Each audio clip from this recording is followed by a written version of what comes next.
L'hypoglycémie est l'une des complications aiguës du diabète.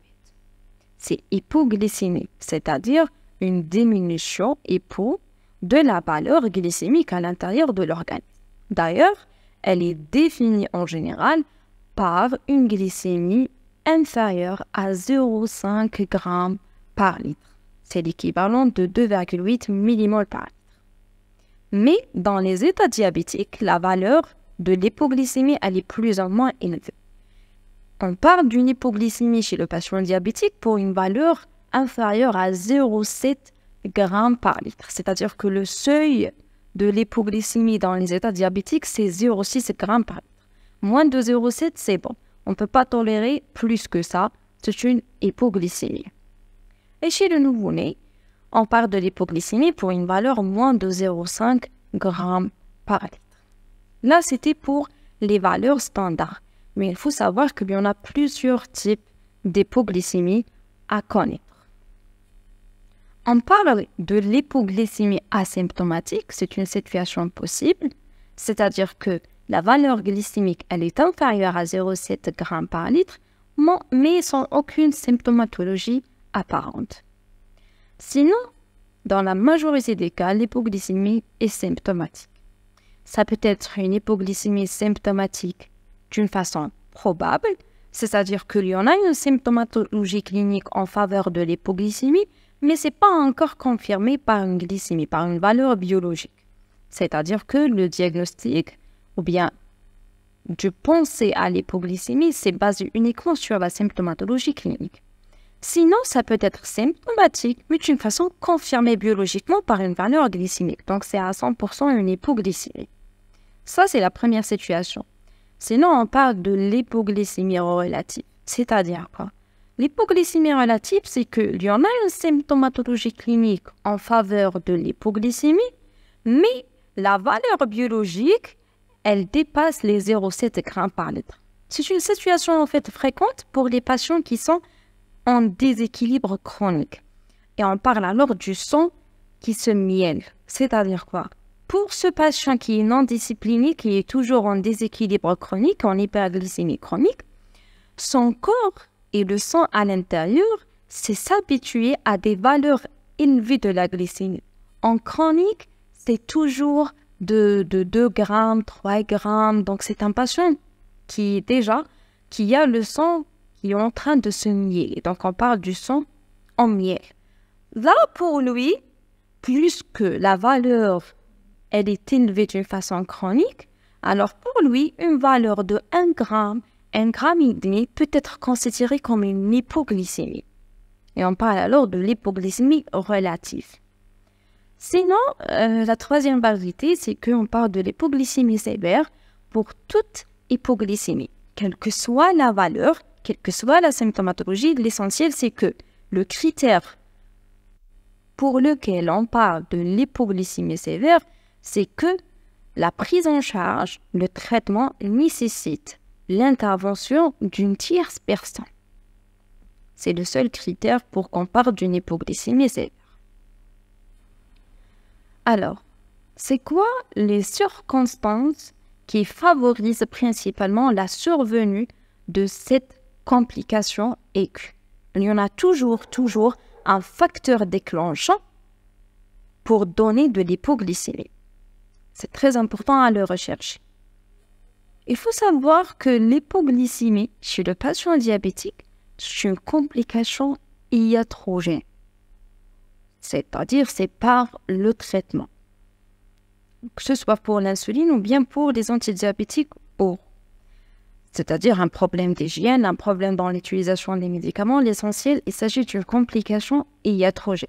Surtout l'insulinothérapie.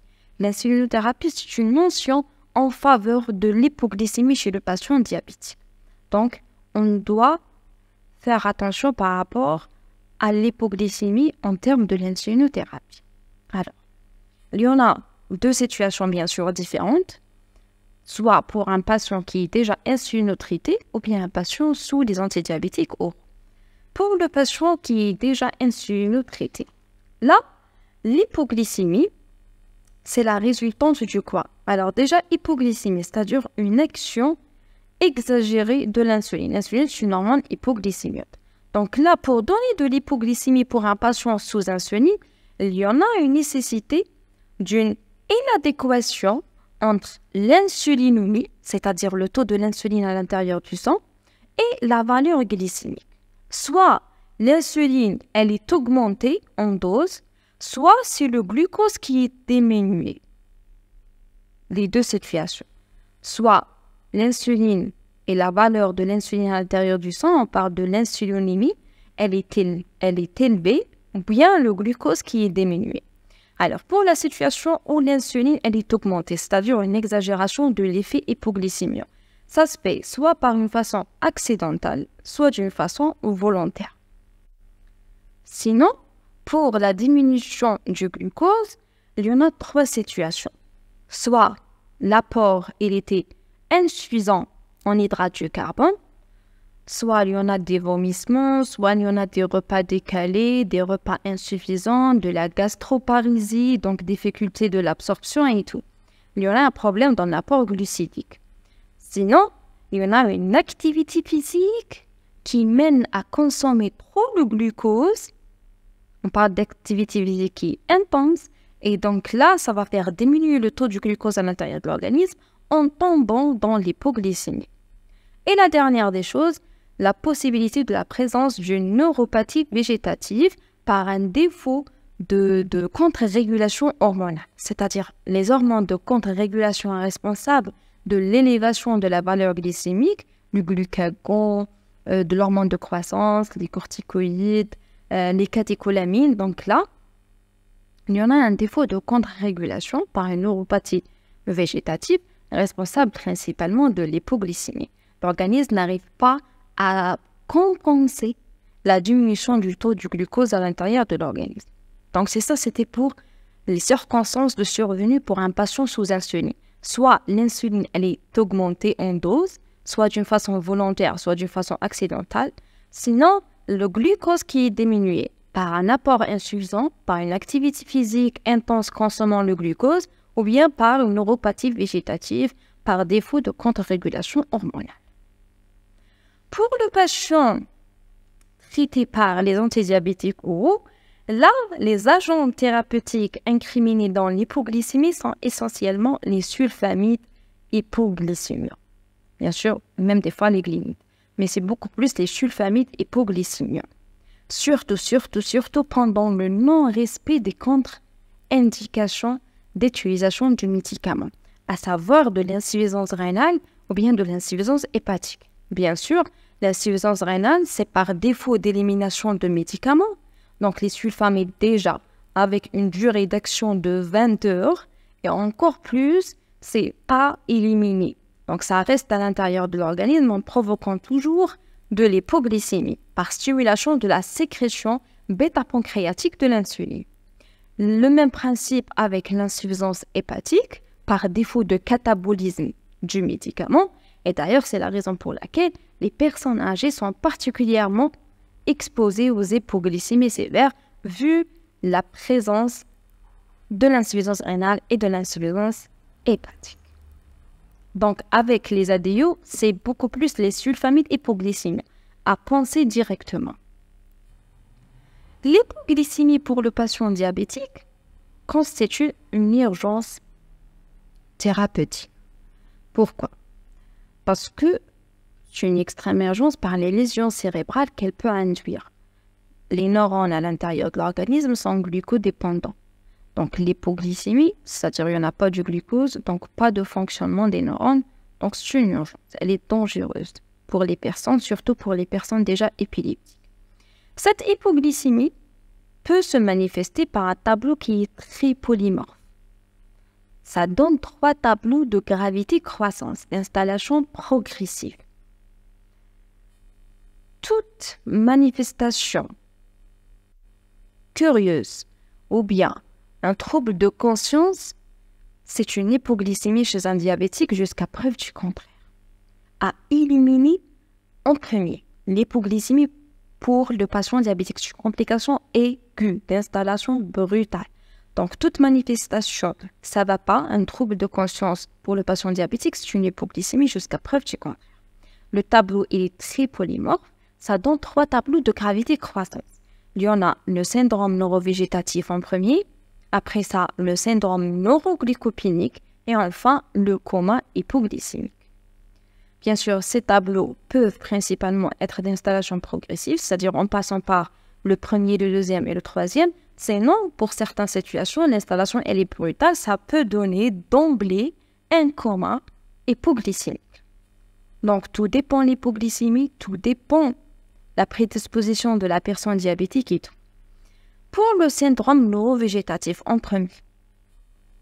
Alors, le syndrome neurovégétatif, c'est par stimulation du système nerveux autonome végétatif. Déjà, d'après le nom. Ça va donner des signes qui sont adrénergiques. Le système nerveux sympathique. C'est lié d'ailleurs à l'activation des hormones de contre-régulation. Le glucagon surtout et les catécholamines, surtout l'adrénaline, noradrénaline. Sont des hormones responsables d'une action hyperglycémiante pour compenser l'hypoglycémie à ce stade précoce. On parle de syndrome neurovégétatif. Ce sont des signes donc aspécifiques et heureusement disparaissent rapidement après le resucrage, après de la régulation de l'hypoglycémie. Il y en a comme une symptomatologie, c'est la symptomatologie du système nerveux sympathique. Donc, c'est de la pâleur, de l'irritabilité, des tremblements, des palpitations, des tachycardies, voire même une crise angineuse pour un patient avec une maladie coronarienne. Même la sensation de la faim douloureuse. Bien sûr, les organismes à l'intérieur n'arrivent pas à utiliser le glucose. Le glucose, c'est la substance fondamentale de l'énergie. Donc, pour compenser l'organisme, ça va donner cette sensation de la faim douloureuse pour stimuler le patient à amener de l'apport des hydrates du carbone. Il y en a la présence des sueurs, la sécheresse buccale, la dilatation de la pupille, c'est-à-dire de mydriase. Donc, c'est très important. Ce sont des signes des hormones de contre-régulation, surtout les catécholamines et le glucagon. Ce sont des signes neurovégétatifs, adrénergiques. Juste, on remarque que ce syndrome neurovégétatif peut être absent par la neuropathie végétative, par le défaut de fonctionnement des hormones de contre-régulation. Ça, c'est de 1. Sinon, ça peut être même absent par l'adaptation de l'organisme, par les hypoglycémies à répétition. Donc, ça ne va pas donner de sens pour l'organisme. C'est fréquent. Sinon, par les bêta-bloquants, l'utilisation des bêta-bloquants. Ça peut cacher principalement la symptomatologie. Après ça, si cette hypoglycémie persiste encore, ou bien elle est plus profonde, ça va dépasser bien sûr les mécanismes de compensation du système hormonal de contre-régulation. Et donc là, par glucopénie, par diminution profonde de la valeur glycémique du glucose à l'intérieur de l'organisme, là, les cellules cérébrales vont vraiment souffrir. Et là, le tableau va se manifester par un syndrome neuroglycopénique à prédominance neurologique. C'est un tableau très polymorphe parce que c'est les neurones et le système nerveux cérébral en entier qui est en train de souffrir à l'intérieur de l'organisme. Donc, ça va se manifester par un tableau qui est à prédominance neurologique suite à la glycopénie. On parle de syndrome neuroglycopénique qui est très polymorphe. Ça peut donner des signes généraux type céphalée, asthénie intense par souffrance. Ça peut donner des problèmes moteurs. Bien sûr, il n'y en a pas du glucose, il n'y en a pas de l'énergie, donc il n'y en a pas principalement de motricité. Surtout ophtalmologique, on parle de l'ophtalmoplégie par la présence des diplopies et des troubles d'accommodation. Ça donne même des hémiplégies des fois transitoires. Et bien sûr, c'est à distinguer d'un accident ischémique transitoire. Alors, ça peut donner même des signes sensitifs, à la sensation de froid par exemple, des paresthésies et tout. Ça peut donner des signes commerciaux, souvent des signes qui sont généralisés parce que c'est tout le cerveau qui est en train principalement de souffrir. Il n'y en a pas de symptomatologie localisatrice qui peut témoigner d'une pathologie X ou Y. Non, c'est le cerveau en entier qui est en train de souffrir. Donc, ça donne des signes qui sont généralisés. surtout chez les patients qui sont déjà épileptiques, donc c'est très important. Et bien sûr, faites attention par rapport aux fonctions supérieures. Ça peut donner des confusions, des hallucinations qui peuvent aller jusqu'à le coma. Ça donne jamais de syncope, c'est très important. Il n'y en a pas du syncope dans l'hypoglycémie. Alors, déjà après ça, après cette glycopémie, le patient peut compliquer vers le coma hypoglycémique. C'est le troisième tableau d'installation progressive. Bon, ce tableau de coma hypoglycémique peut apparaître progressivement, c'est-à-dire précédé par le syndrome neurovégétatif et le syndrome neuroglycopémique. Mais la possibilité d'apparaître d'emblée, brutalement, elle est toujours là, elle est toujours possible. Le patient peut directement manifester l'épisode hypoglycémique par le coma hypoglycémique. Alors, les sueurs profuses, surtout les sueurs profuses, c'est le signe le plus important. Avec la présence d'un état comateux, plus ou moins agité. Et l'état comateux peut être entrecoupé par des crises convulsives. C'est très important. Possible même l'apparition d'un syndrome pyramidal bilatéral du Babinski, avec des réflexes ostéotendineux qui sont vifs et l'absence surtout des signes de localisation. C'est généralisé. Il n'y en a pas d'un problème local. C'est tout le cerveau, donc c'est généralisé. Il n'y a pas de signe de localisation. Alors, ces caractéristiques permettent de nous orienter vers l'hypoglycémie. Surtout, le truc de la réversibilité rapide après le resucrage. Ça confirme le diagnostic. D'ailleurs, on parle de la triade de Whipple, pour résumer, c'est-à-dire la symptomatologie de l'hypoglycémie chez le patient diabétique. On parle de cette triade, la triade de Whipple. Alors, la triade de Whipple, c'est l'association d'une hypoglycémie avec une symptomatologie clinique évocatrice. Bien sûr, le critère le plus important, c'est la normalisation de la glycémie après le resucrage. Ça confirme le diagnostic de l'hypoglycémie. C'est très important. Alors, le patient présente une hypoglycémie. Quoi faire en urgence? C'est une urgence extrême pour le patient diabétique. On ne peut pas tolérer l'hypoglycémie, surtout pour les cellules neurologiques, pour les neurones. Donc, c'est vraiment vital. C'est une urgence médicale extrême. La prise en charge, elle est basée principalement sur le resucrage. Mais tout dépend de l'état neurologique, l'état de conscience de notre patient. Alors, en premier, les hypoglycémies mineures, chez les patients qui sont calmes, qui sont conscients quand même encore, là, le traitement il est habituellement réalisé par la prise de 2 à 3 morceaux, principalement de sucre, ou bien d'un petit verre de jus, ou bien d'une préparation riche en glucose, comme du confiture par exemple. Et ça, c'est pour donner le resucrage. 10 à 20 grammes à peu près, c'est suffisant. Pour faire le resucrage par le sucre rapide, pour tenter à ramener la valeur glycémique à sa valeur normale d'une façon rapide. Donc, la première des choses, c'est l'administration d'un sucre rapide. Après ça, pour compléter la prise en charge, toujours, on va donner de sucre qui est d'action lente, comme le pain par exemple, mais du biscuit, pour prévenir la réalisation ou bien la présence d'un nouveau malaise. Donc c'est ça la base de la prise en charge des hypoglycémies, c'est de faire le resucrage pour ramener la glycémie à sa valeur normale. Le resucrage passe par 3 phases.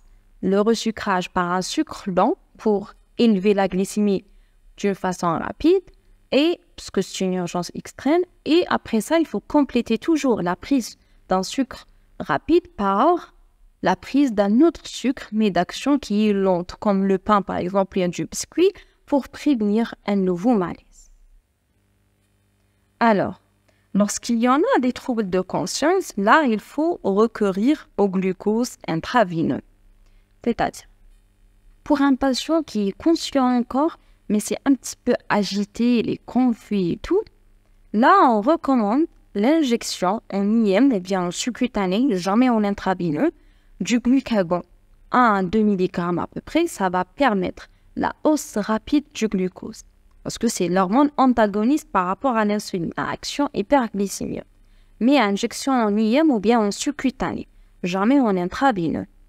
Et elle est contre-indiquée pour les hypoglycémies sous les sulfamides ou bien la présence de l'alcool, c'est-à-dire des hypoglycémies alcooliques, parce que l'alcool, c'est une molécule ou bien une substance hypoglycémiante.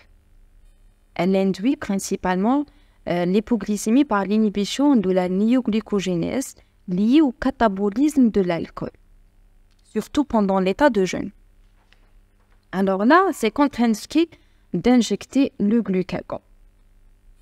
On peut donner principalement du glucose par voie intraveineuse ou bien par voie orale. Tout dépend principalement de l'agitation du patient.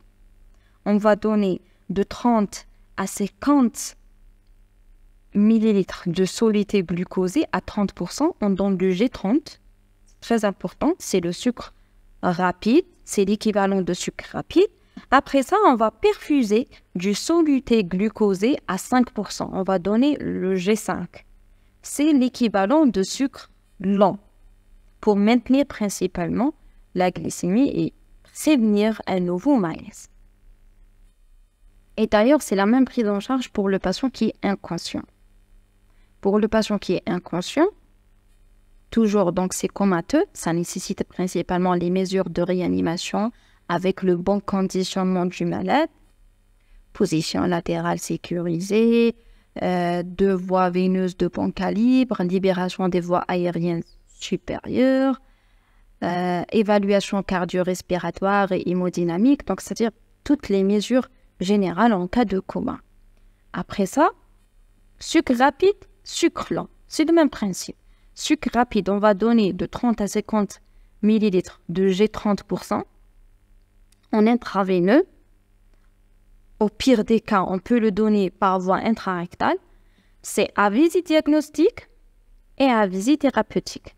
Donc, c'est-à-dire le resucrage qui permet la régulation de l'état du patient confirme principalement le diagnostic de l'hypoglycémie. Donc, on va donner de G30%, c'est l'équivalent de sucre rapide. Après ça, on va mettre en place une perfusion de G5 ou bien G10% pour maintenir la glycémie toujours constante. C'est l'équivalent principalement de sucre lent, d'action lente, autour de 2 grammes à peu près. D'ailleurs, le patient qui est inconscient en état comateux, ça nécessite en plus une hospitalisation pour faire des bilans, pour faire la prise en charge adaptée et surtout chercher le facteur déclencheur. Pour les patients sous sulfamide, c'est autre chose. La prise en charge, elle est un petit peu spécialisée. Certes, le même principe, c'est de faire le resucrage par de sucre à action rapide et de sucre à action lente. Et c'est le même principe. Est-ce que le patient il est conscient ou bien il est inconscient? Mais le problème là, c'est que les sulfamides, action de 20 heures, avec la présence des contre-indications. Donc là, le patient nécessite d'être hospitalisé. On programme une hospitalisation. On doit tenir compte de la vitesse d'élimination du produit et les métabolites qui sont éventuellement actifs, même de leur fréquence d'accumulation et de la potentialisation de l'insulinosécrétion sous l'effet de l'administration du glucose. Il convient de perfuser 2 solutés glucosées à G5, G10% jusqu'à une durée prolongée, parfois supérieure à 48 heures, en ajustant le débit en fonction des résultats des glycémies capillaires, en fonction du profil glycémique du patient. C'est très important de faire hospitaliser le patient sur sulfamide pour faire de la bonne prise en charge, pour chercher le facteur déclenchant. Même l'hospitalisation de 48 heures, c'est que on a pris compte de la vitesse d'élimination du produit. Donc, c'est très important. Il faut savoir que la première cause de décès pour les patients diabétiques, c'est les complications sévères nécessitant une prise en charge en unité de soins intensifs. Donc, c'est très important de prendre en considération les hypoglycémies comme complications aiguës chez le patient diabétique qui peuvent aller jusqu'à l'état comateux. Dans la plupart des cas, il y en a un facteur déclenchant qu'il faudra chercher et il faudra traiter. Le meilleur traitement des hypoglycémies reste la prévention. C'est très important. L'éducation thérapeutique tient une place importante dans la prévention des hypoglycémies, surtout les hypoglycémies sévères. Donc, tout patient diabétique, surtout l'insulinotraité, c'est très important. L'insuline chez le patient diabétique est une mention en faveur d'hypoglycémie. L'hypoglycémie pour le patient diabétique, c'est une complication iatrogène. Le patient doit être informé de 1 sur les manifestations cliniques précoces, la circonstance ou bien les circonstances de survenue, c'est très important, les repas décalés, les repas sautés, de l'anorexie, les vomissements postprandiaux, de l'activité physique inhabituelle dans les heures précédentes, les erreurs thérapeutiques par les schémas inadaptés, par le manque de suivi chez le médecin, par les doses d'insuline qui sont accidentellement ou bien volontairement excessives, la correction des fois même excessive d'une hyperglycémie peut donner de l'hypoglycémie. Les doses qui sont surévaluées après une période d'injection, surtout pour les lipodystrophies, les injections intramusculaires accidentelles. Donc, toutes les situations à risque sont des situations à connaître par le patient et à éviter strictement. C'est très important d'être bien éduqué. C'est très important. Et toujours la pochette diabétique. La pochette diabétique, elle est très importante. Il y en a de traitement, de l'eau, il y en a de sucre rapide et même de sucre à action lente. Donc, c'est très important avec le glucomètre. Là, toujours, le patient doit avoir à sa disposition en permanence un moyen de resucrage. Même de penser à mettre quelques morceaux de sucre au coucher sur sa table de nuit. C'est très important. De contrôler la glycémie au coucher, de prendre si besoin une collation. Et bien sûr, n'oublions pas la réduction des doses de l'insuline rapide avant l'activité physique ou bien avant l'effort et même la prise d'une collation glucidique après l'exercice. Donc, toutes ces situations-là, on parle des situations à risque, sont très importantes à être éduquées pour le patient. Donc, le patient, surtout sous insuline, doit connaître ça par cœur et éviter ces situations à risque d'une façon vraiment stricte. On insiste sur un point qui paraît capital. Les traitements pharmacologiques n'exercent leur effet max que si les mesures hygiéno-diététiques sont observées au moins d'une manière partielle. L'activité physique, c'est incontournable dans la prise en charge des états diabétiques type 2, mais à prendre en considération toute situation à risque qui peut donner de l'hypoglycémie et même pour les autres complications aiguës et même chroniques du diabète.